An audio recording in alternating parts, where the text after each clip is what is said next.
Hi, everyone. Texas is an amazing place. It is today, and it was in the 1800s, late 1800s, as it was growing and blooming as a state here in the United States. It became a state in 1845. But as the 1860s and 1870s unfolded, a lot of stuff was happening. In the 1860s, issues with the Indians were big. We saw the Indian Medicine Lodge Treaty. It was in Medicine Lodge, Kansas, where the treaty was signed. But the treaty was to allow for some kind of agreement between the Indians and the Americans and the Texans. But what happened was, as a result, because they were forced to live on reservations and be farmers, something that was contrary to who they were. They were hunters.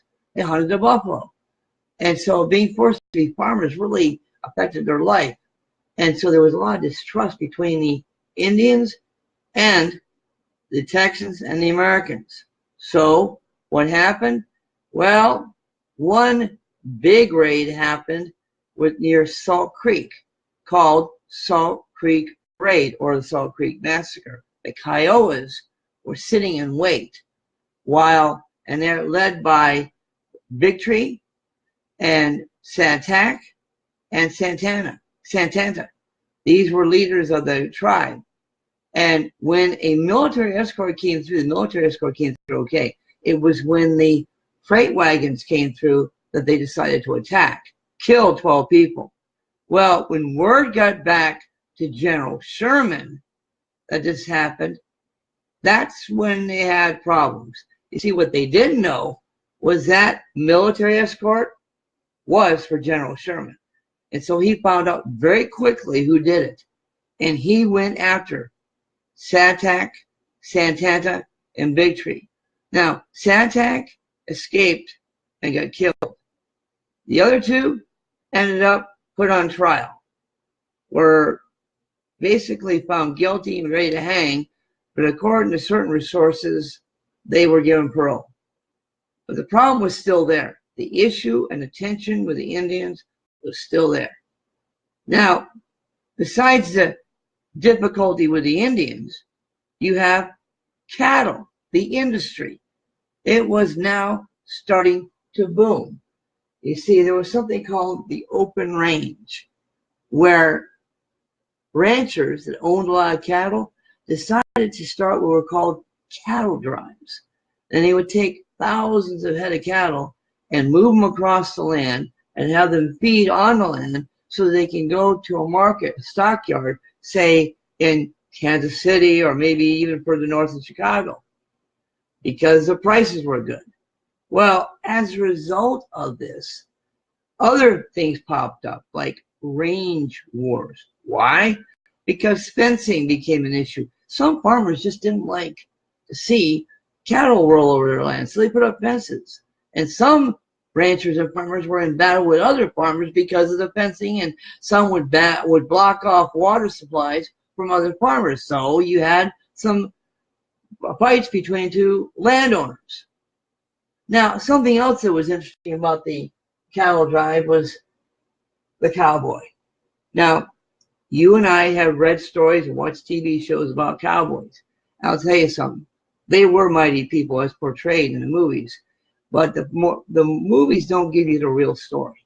You see, cowboys were hard working, sometimes hardly any sleep. They were moving thousands of cattle. They were paid very poorly, and many of them were Mexican American, many were African American, some were white. So it was quite a wide range of people, but they were young, and they were working hard. It was hard work, very low wages, but they were the ones responsible for the movement of the cattle. Now, along with the cattle was farming.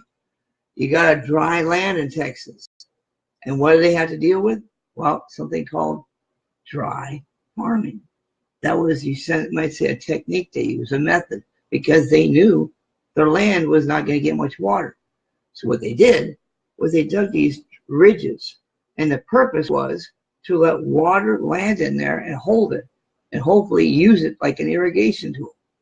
That was one way they did it. They also used what was called the John Deere steel plow. Now that John Deere steel plow was good because it really dug into that dirt and allowed them to go deep and get the seeds in. That was absolutely essential.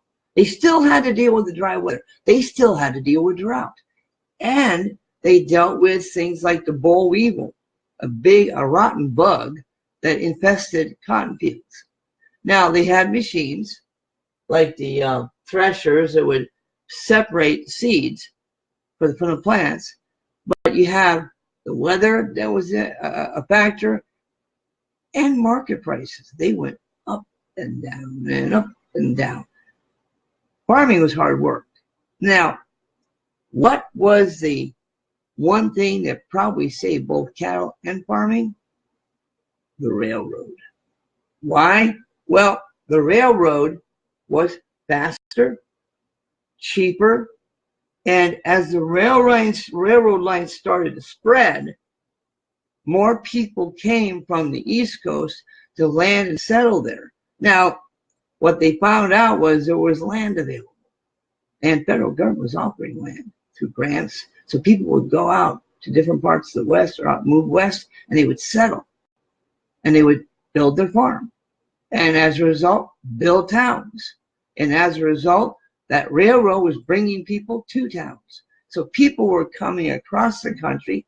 There was settling, and they were visiting, and they were moving on. So it made for a real movement of people and a building of towns. And it made it so that the goods and services like lumber was being made, cattle, the farming stuff was all being moved by rail now. Cheaper, faster, and a great boom for the economy. Now, you got to remember, you got the railroads are being built, you got the lumbers are being built. Well, how? Factories. So now factories are starting to follow. Now you got to understand, in those days, factories were still a small part of our economy. 90% of the people were farmers. But still, those factories were popping up. And as a result, people were working in those factories. Now, when you work in a factory, you also work hard. But sometimes even factory people can not get the good treatment they deserve. So what do? They formed unions like the Knights of Labor. Why?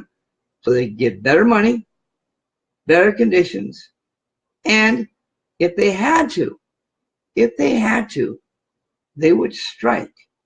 In other words, stop working in order to get what they wanted. So as you can see, there is quite a mixture of things happening in the state of Texas. Quite an experience. And it was all a part of Texas growing as a state while America grew as a nation. The Indians, many struggles with them. Cattle, a great industry. The cattle kingdom was important. Farming, that dry farming, those John Deere plows, very key. Railroads, junctions where railroad lines would come together. Towns forming, economy starting to boom. And industry, lumber, and the steel. Some of the metal had to be, the railroads had to be built. So all these industries popping up. Texas was starting to boom, and it was big. So friends, Texas was a happening place. And you know what? Your teacher can tell you even more. Later.